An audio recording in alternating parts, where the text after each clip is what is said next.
we are, regardless of what we are able to recognize these same emotions. This makes us wonder, what are emotions? Why do all human beings have them? Do emotions help us? Do emotions harm us? Are they useful? Are they useless?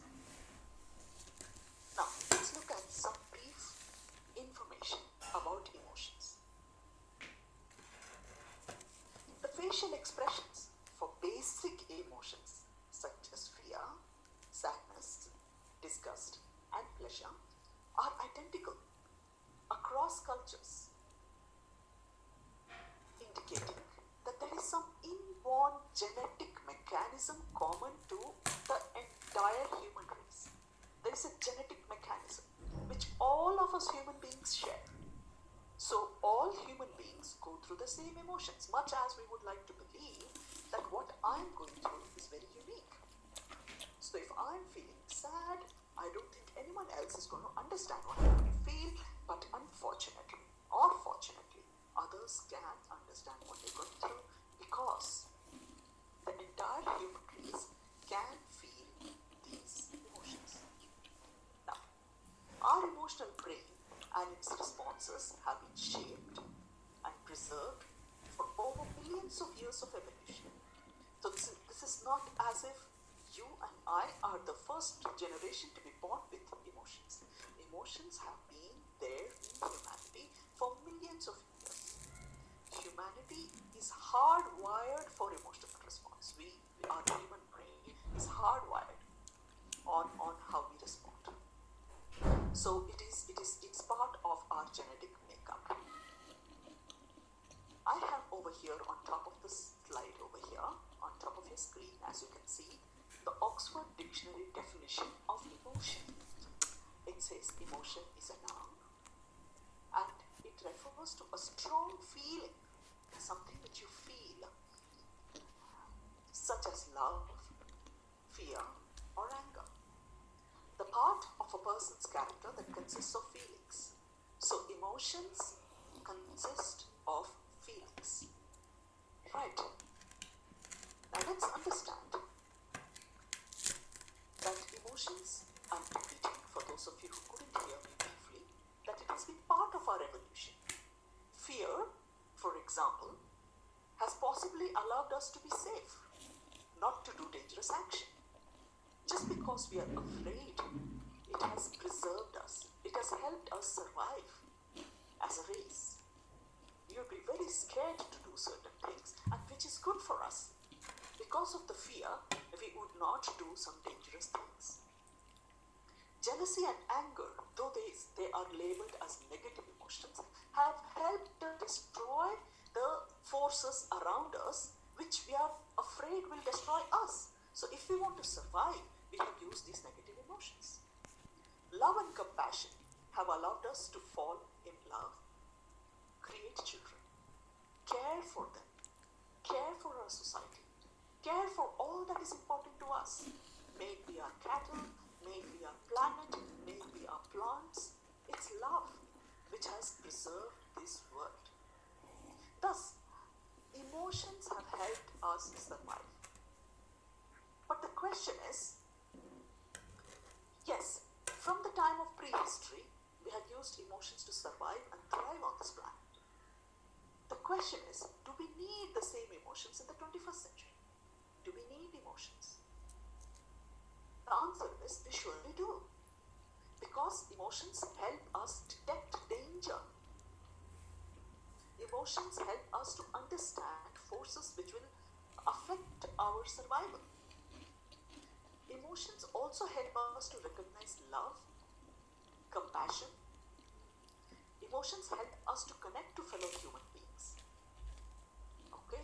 So the issue is, can we regulate our emotions? So now that we have understood that it is hardwired, it is something which is part of our genetic mechanism, and it is something which is expressed in the form of which manifests in the form of a strong feeling. Let's move on to the next issue. The issue is, can we regulate our emotions to lead a meaningful life? Can we regulate it? Can we manage it? Alright?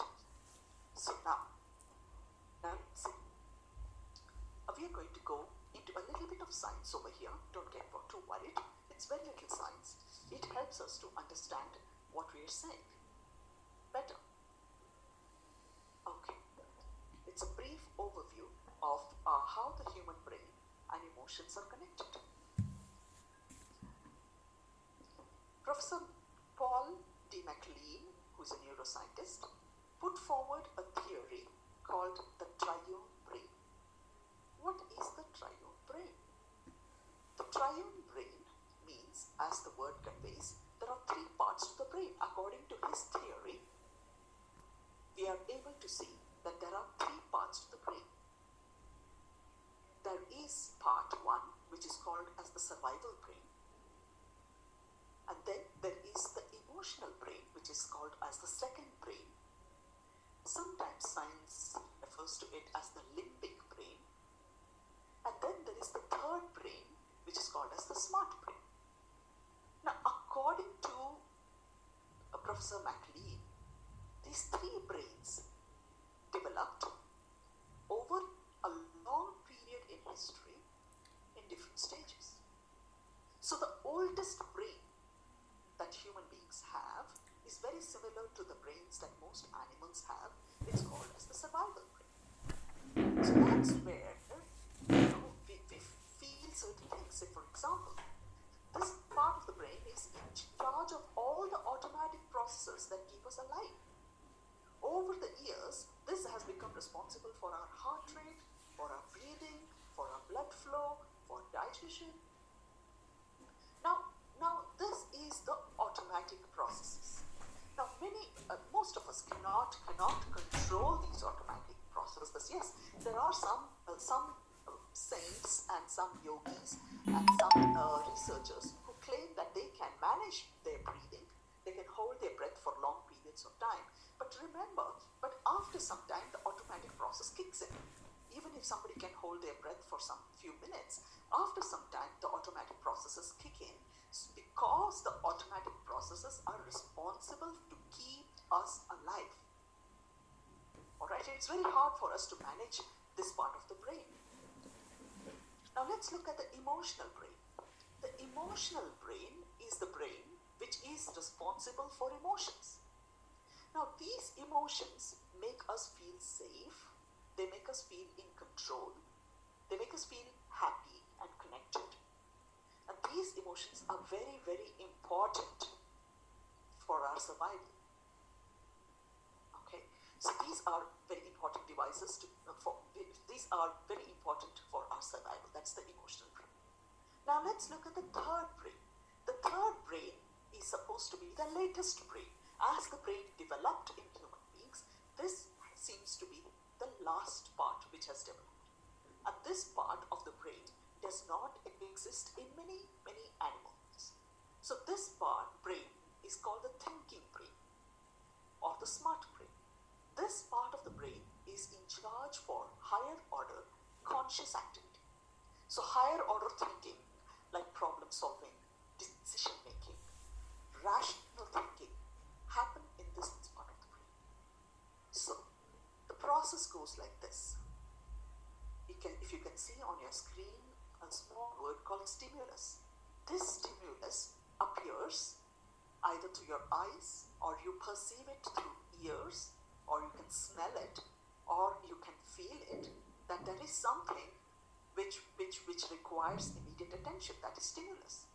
And if you can see the line that I have drawn, the way in which this information flows from our eyes, or from our ears, or from our nose to our brain is through the survival brain.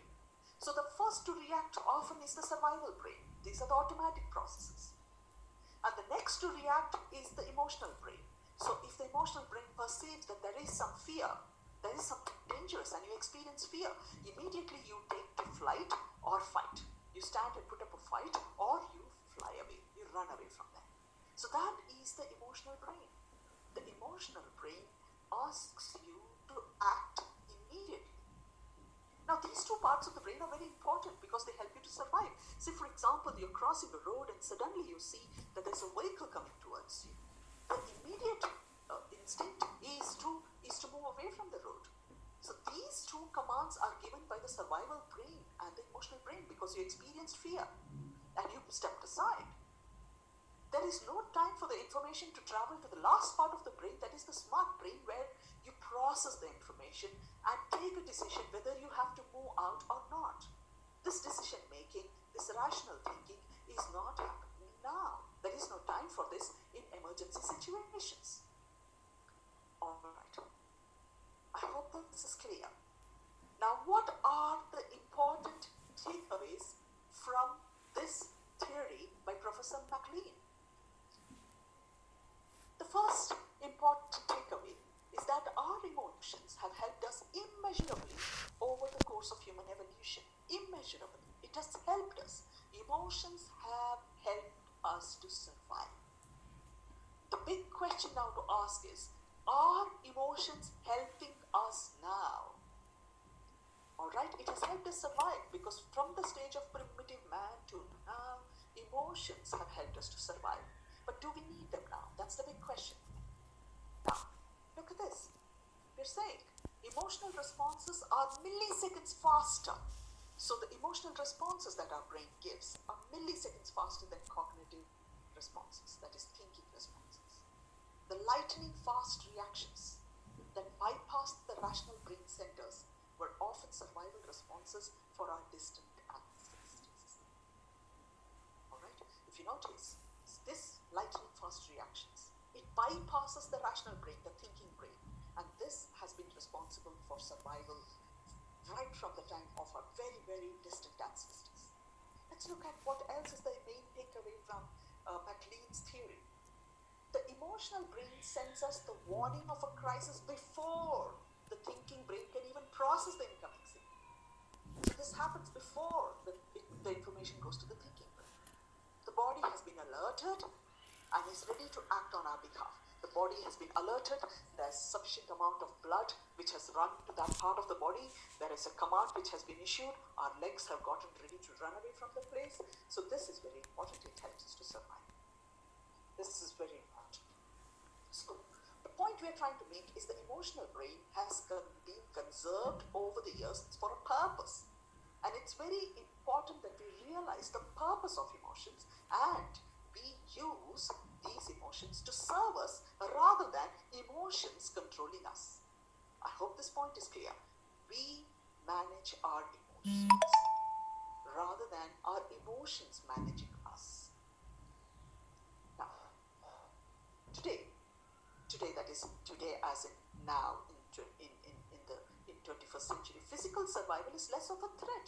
I mean, I'm not referring to the coronavirus time, but I'm talking generally. We do not have the threats that the caveman had.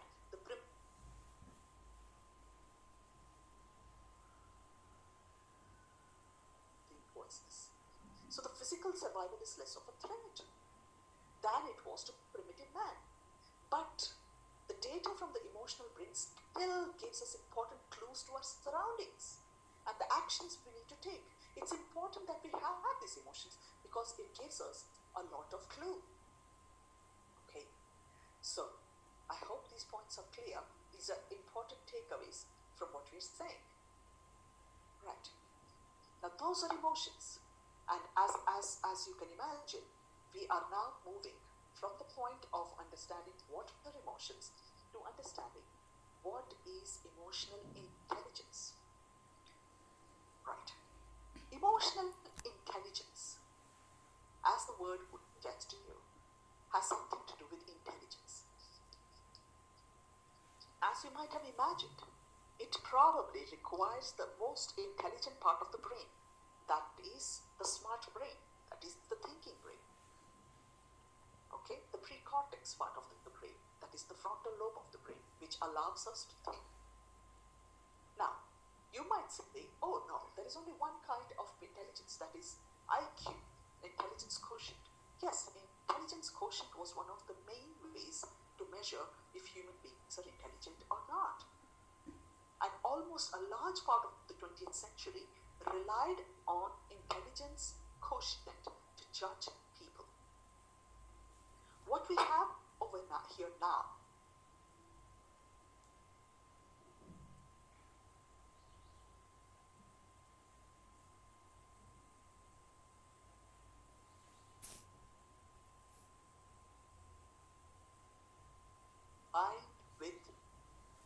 emotional intelligence. Now let's understand what is emotional intelligence. Emotional intelligence is the capability of individuals to do certain things. What are those things? Let's look at what those things are. First of all, to be able to recognize one's own emotions. Often what happens is we do not recognize the emotion that we're going through. For example, we might be angry, but we may not recognize, we may not stop to recognize, oh, I'm angry. And the decisions I'm going to take when I'm angry are not going to be sensible. So the first, to recognize that they are angry, or to recognize that they are jealous, or that they are irritated by something, or that they are feeling happy about something. Okay. What's the second thing? Emotional intelligence is the capability of individuals to recognize the emotions of others. Not only do you recognize your emotions, when you're in the presence of other human beings, for example, with your colleague, or with your students, or with family, or with friends, you perceive their emotions. You understand, oh, my friend does not look very happy with what I just said. What can I do to repair the damage? You are able to perceive the emotions of your children in the classroom. Oh, they seem to be happy with this activity. Okay, so EI is the capability of individuals to recognize one's own emotions and to recognize the emotions of others. EI is also the capability of individuals to discern between different feelings. You're able to label your feelings very clearly. You're not confused. You're able to see, oh, at the moment I'm angry. I'm angry because I'm jealous. So you're able to see the difference between one emotion and the other and trace it back to a cause. As I said, you're able to label the emotion appropriately. You're able to step outside yourself and look at your emotions in a very objective way. The next thing you're able to do is you're able to use the emotional information to guide thinking and behavior. You're able to use this information to tell you what to do. It guides your thinking, it guides your behavior. And last, but the most important, is emotional intelligence allows you to manage and or adjust your emotions to adapt to the environments so that you can achieve your goal in a conversation. For example, you have gone on to talk to a student because you want to know what is troubling him. You cannot allow your emotions to seize the situation. What you have to do probably is to recognize what is your emotion in reaction to what he's saying. And also you must see the way you're responding is leading to him forming some emotions. What are those? And then label them in your head quickly in the intelligent part of the brain. And then use this information to guide your thinking, to guide your behavior, and manage the situation in such a way that everyone comes out of the situation in a win-win position. Right. Let's move to understanding what this means. As you can see, I have a quadrant over here that there are four different boxes that I am going to open. So step 1 in emotional intelligence is recognition. You're able to recognize. And step 2 is you're able to regulate.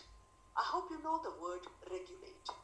You use something called as a regulator on your fan to regulate the speed. You use a regulator on your gas cylinders to regulate the amount of gas that needs to be released from the cylinder. You are in control when you're operating a regulator. So understand that the step 1 is to be able to recognize what is the emotion, and step 2 is to be able to regulate that emotion. Now what is the first part? What can you control first? First is self, and second is the society. So, in the words of Stephen Covey in the book Seven Habits of Highly Effective People, first is personal victory. Have a victory over yourself. Once you have a victory over yourself, then you can move on to have victory over others, which he calls in his book the public victory, victory over the world. And this can be achieved through the two nouns which are placed on the left side of your screen. That is, first is recognition and second is regulation. Now let's look at what is the self. What do you recognize? It is the step one is being able to be aware. So that is self-awareness. That is the ability to recognize one's emotions and its impact on others. Okay, so this is an emotion I'm going through, and this is the impact of this emotion on others. And the next is the ability to manage this emotion. By emotion, this is called self-management, to think before acting. And the next part of the recognition process is social awareness. That's the ability to understand other people's emotions. And then is the skill to be able to manage relationships and build rapport with others after you have understood their emotions. How do you use your emotions to manage everybody else's emotions? This is very important for teachers, because teachers in the classroom have to first manage their emotions before being able to manage their children's emotions. So there are two stages, as you can see, awareness and regulation. Right? So, and the next thing which is opened up on your screens now is managing yourself and managing relationship. I hope you're able to get what I'm saying in this slide. Please say a yes if you're with me. I'm going to pause for 5 seconds to see whether all of you are able to get what I'm saying. This is a very important slide, and if you understand all the 4 quadrants, you're very powerful, because you're able to see what is it that I'm going through at the moment. That is self-awareness, then managing it before moving to understanding others, and then managing theirs. Thank you so much for saying overwhelming yeses. Thank you. Right. This is called emotional intelligence. And this theory was put forward by Goleman in his book called Emotional Intelligence. I have given the reference at the lower part of your slide.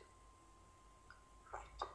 With this, I move on to say, what is it that you achieve when you practice emotional intelligence? Step 1. As part of self-awareness, you practice accurate self-assessment. Who can assess you better than you?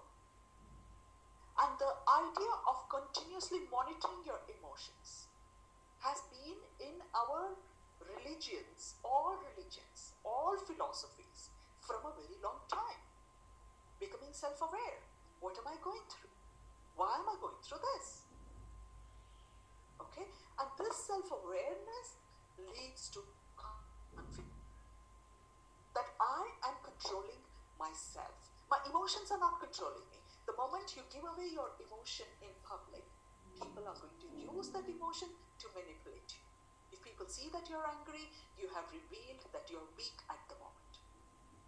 But by managing your emotions first yourself, you will gain a self-confidence of being a manager of your own emotions. Now, this leads to self-management. There is self-control, there is achievement, there is trustworthiness and adaptability. What does that mean? Self-control here does not mean suppressing an emotion. No, please don't take me wrong. It does not mean suppressing an emotion. If you're angry, every human being has a right to emotion. So as I said, it's not something that you and I can control. There are some trigger factors which make us angry. So self-control here does not mean to ignore that. Self-control is being able to recognize that I am angry and manage the emotion. That's what means control. Please don't misunderstand.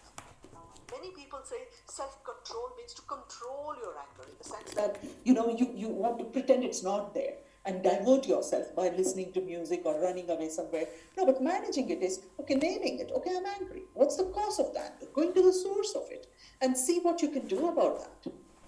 All right. So if you think that music or watching a film is going to help you to manage it better, then be so.